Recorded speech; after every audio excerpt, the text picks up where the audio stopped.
Brother Sorrell, Jourdan Sorrell, what happened on April 27th, 2023?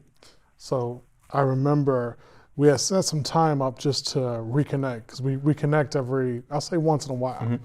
And so I remember we went right downtown to Remington's, right across the street from William Park. Yeah.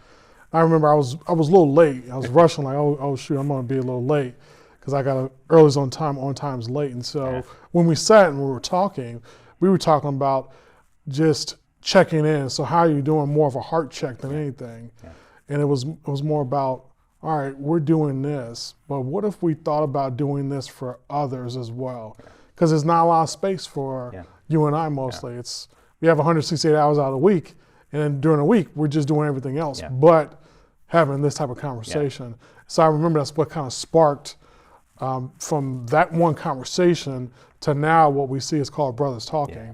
And I recall at dinner, when we first met, I was at Chicago State. Yes. And I remember when we were first being introduced and we had our first conversation, and you were talking, and you mentioned your mother. Mm-hmm. And there was something in that connection where I'm like, this is someone who's family to me, like that connection. And then when I came here, and you and I stayed connected, and we've talked, but those dinners or lunches where we can just get together in that safe space, take off the titles and just go, how you doing?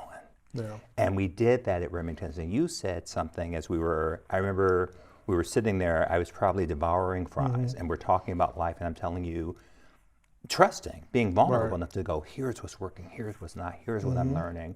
And you said, hey, you know what, I've been thinking about something, this has sparked something for me.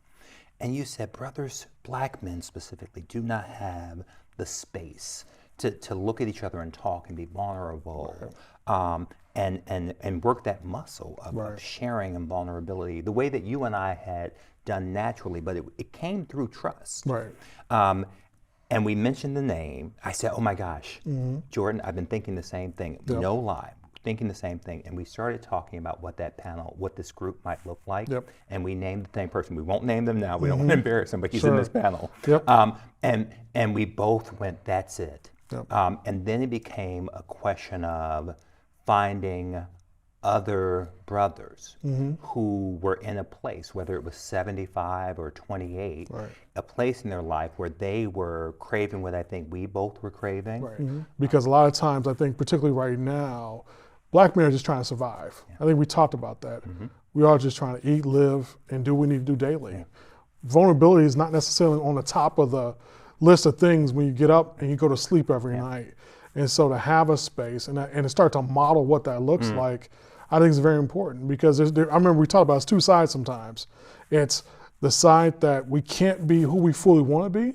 We only can be black so much. And then if we're being too black, we're being seen as aggressive or all these other things in certain spaces. If it's in the corporate spaces, if it's in our social spaces, things like that. So there has to be a moment where we could take the step back to do the work and to do the introspection. And that's really what this has been built for, and that's what it is for too, you know? Yeah. Well, I have to thank you, Dr. Obari Cartman, and all of the brothers. This has been an incredible journey. You, Chicago and beyond, thank you for taking it with us. Stay on this journey. I think we are in for some incredible conversations for the rest of the first 10 episode run. Thank you for watching. Thank you for supporting the power of community television. That's what we do every day. And Jourdan, thank you, my brother, for always being a call away and always stepping into the gap. So appreciate it very much.